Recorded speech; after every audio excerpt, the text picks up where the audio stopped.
దూతగా నిలిపావు. ఎన్నిక లేని నన్ను ఏలికగా చేశావు. భూమి విరిగి ఫలమిచ్చెను, మేఘం విరిగి వర్షం వచ్చెను, రొట్టె విరిగి వృద్ధి చెందెను, నన్ను విరిచి వాడుకోమయ్యా.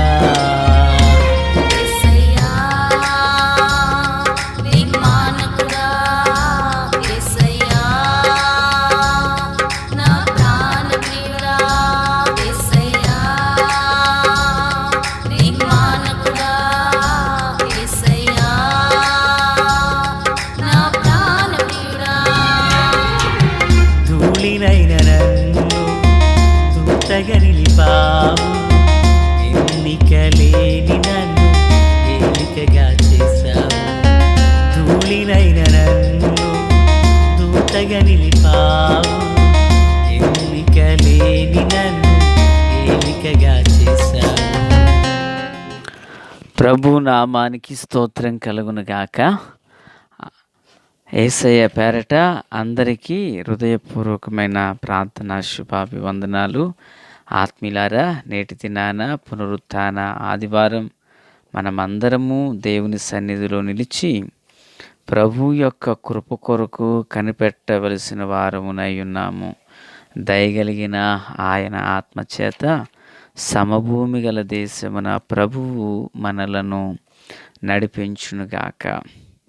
ఆమె నేటి దినాన జీవపు మన కార్యక్రమం కొరకైన భాగము ఆదికాండము 35వ అధ్యాయం 23 నుండి 29 వరకు ఉన్న వాక్యాన్ని మనము ధ్యానం చేయబోతున్నాం. 29. ఇస్సాకు కాలము నిండిన వృద్ధుడై ప్రాణము విడిచి మృతి పొందెను, తన పితరుల యొద్దకు చేర్చబడెను. దేవునికి స్తోత్రం. ప్రార్థన. తండ్రి దేవా స్తోత్రాలు. వాక్యం చేత మాతో మాట్లాడి నన్ను మమ్మల్ని అందరినీ బలపరచమని, రాకడ కొరకు రాజ్యం కొరకు సిద్ధం చేయమని, సియోనులో నుండి మీ కృపాహస్తం మాకు తోడు దయచేయమని, మీ ఘనమైన కృపచేత నింపమని, దీవెనకరంగా మార్చమని యేసయ్య నామమున అడిగి వేడుకొనుచున్నాం మా పరమ తండ్రి. ఆమేన్. ఆత్మీయులారా, ఈరోజు ఇస్సాకు యొక్క జీవితాన్ని మొత్తం మీ ఎదుట ఉంచాలని ఆశపడుతూ ఉన్నాను క్లుప్త సమయంలో. అయితే మరి గడిచిన దినాలలో 21 రోజుల ప్రార్థనా కూడికలు ఈ రోజుతో ఆదివారంతో ముగినై ఉన్నాయి. మరో విషయం చెప్పాలంటే ఈ ఇస్సాకును గూర్చి ప్రియులారా 21 దినాలలో 2వ రోజున ఇదే ఇస్సాకును గురించి మాట్లాడడం కూడా జరిగింది. సరే, జీవపు మన కార్యక్రమం ప్రకారంగా ఈయన జీవితాన్ని మనం ఈరోజు ధ్యానం చేయబోతున్నాం. ఇస్సాకు అనగా నవ్వు అనే అర్థం. బైబిల్ గ్రంథంలో మరిద్దరు ఒక్కరే ఉన్నారు. ఈయన అబ్రహాము శారాల కుమారుడు. ఆత్మీయులారా, నిజానికి ఇస్సాకునకు ప్రభువైన యేసుక్రీస్తు వార్లకు కొన్ని శ్రేష్టమైన పోలికలు కూడా మనకు కనిపిస్తాయి. ఒక్క మాట చెప్పాలంటే ఇస్సాకు గొప్ప ప్రార్థనాపరుడు ప్లస్ వినయ విధేయతకు నిలువుటెత్తు అద్దం లాంటివాడు. ఇస్సాకు 180 సంవత్సరాలు జీవించారు. ఈయన 8వ రోజు సున్నతి చేయబడింది. దగ్గరగా 20-25 సంవత్సరాల కాలంలో బలిపీఠం మీదకి నడిపించబడ్డాడు. 37వ సంవత్సరంలో తన తల్లి అయిన శారా మరణించారు. 40వ సంవత్సరంలో వివాహ వ్యవస్థలో అడుగుపెట్టిన యవ్వనుడైన ప్రియులారా 60 సంవత్సరాలకు సంతానం కలిగింది. విషయం ఏంటో తెలుసా ప్రియులారా? 20 సంవత్సరాలు దేవుని దగ్గర సంతానం కొరకు కనిపెట్టిన బహు ప్రార్థనా యోధుడు ఈ యొక్క ఇస్సాకు. మరియు మనం చూసినప్పుడు ఇతడికి దగ్గరగా మరి 110 సంవత్సరాల కాలంలో చూపు కాస్త మందగిల్లిందని, 180 సంవత్సరాల వరకు తాను జీవిస్తూ మరి అబ్రహాము 175 సంవత్సరాలు బ్రతికాడు. యాకోబు 147 సంవత్సరాలు బ్రతికాడు. కానీ ఇస్సాకు తన ముందు తరమైన తండ్రి కన్నా, తన తర్వాత తరమైన కుమారుని కన్నా ఎక్కువ కాలం జీవించిన ఆరోగ్యవంతుడు ఐసాక్. దేవునికి స్తోత్రం. ఆత్మీయులారా, క్రీస్తునందు నాకు అత్యంత సన్నిహితులారా, ఈయన గూర్చి బైబిల్లో శ్రేష్టమైన సంగతులు మనకు కనిపిస్తాయి.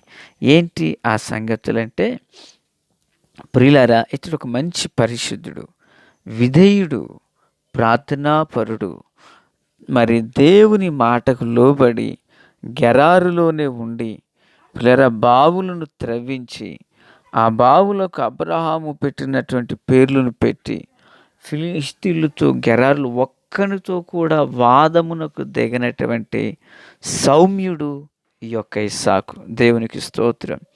ఆత్మీయులారా, మరి ఈయన గురించి కొన్ని మాటలు క్లుప్తంగా ఇంకా మీ ఎదుట ఉంచాలని ఆశపడుతున్నాను. ఇతడికి మరి యేసు ప్రభు నాకు కొన్ని పోలికలు ఉన్నాయి అని చెప్పుకున్నాం కదా గడిచిన సమయంలో. విషయాలు ఏంటంటే, యేసు ప్రభునకు 8వ దినాన సున్నతి జరిగింది కదూ. ఇస్సాకునకు 8వ దినాన సున్నతి జరిగింది. ఇస్సాకు పుట్టక మునిపే ఇస్సాకు అనే పేరు పెడతారని ముందుగా పేరు చెప్పబడింది. అలాగే యేసు ప్రభులు వారు పుట్టక మునిపే పేరు దూత ద్వారా ప్రస్తావించబడింది. తండ్రికి ఇస్సాకు ఎంత విధేయుడో, పరమ తండ్రికి యేసు ప్రభులు వారు అంతకన్నా విధేయులుగా మనకు కనిపిస్తారు. ఇస్సాకు ఎలాగున బలిపీఠం మీదకి ఎక్కారు యవ్వన కాలంలో, యేసు ప్రభులు వారు సిలువ అనబడిన బలిపీఠం మీదకి ఎక్కారు.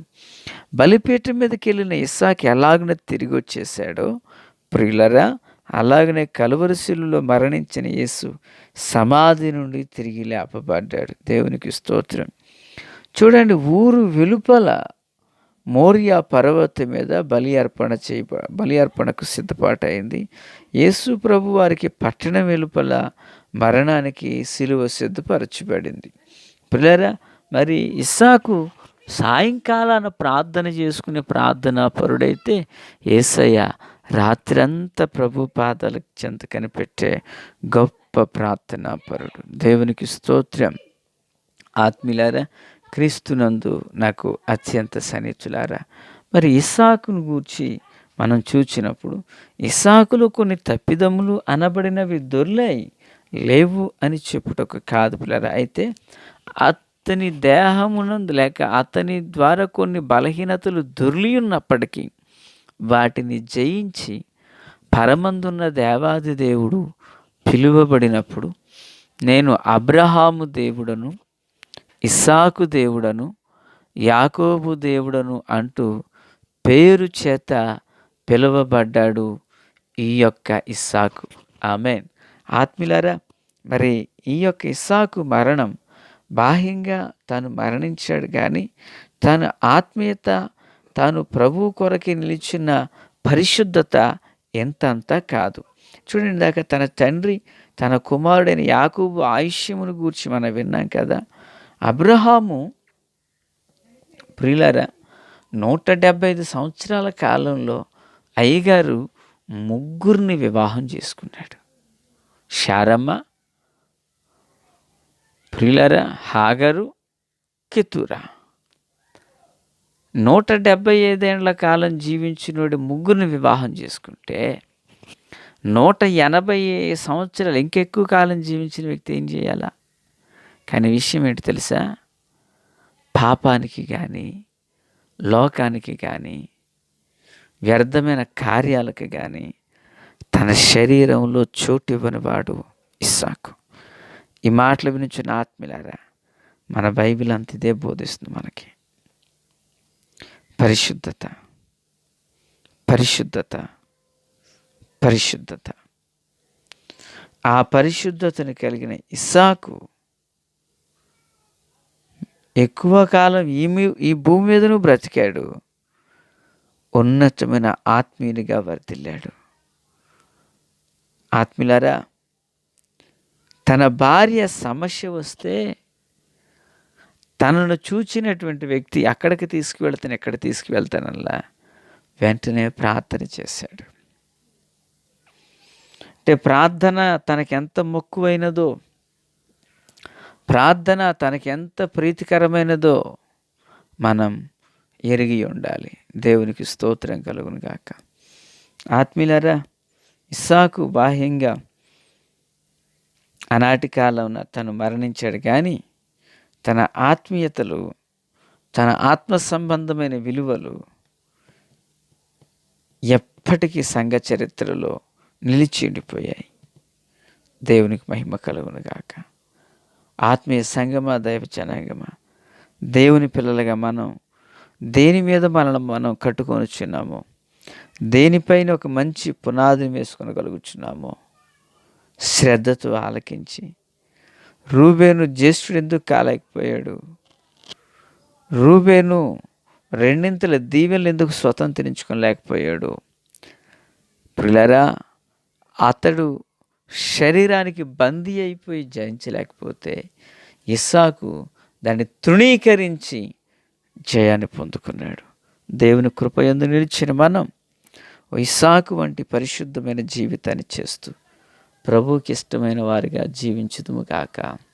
ఆమెన్. తండ్రి దేవా స్తోత్రం. వాక్యం అందరి హృదయాల్లో ఫలభరితం చేసి మేలుతో నింపి నడిపించి మహిమ పొందండి. యేసు నామమున ఆమెన్.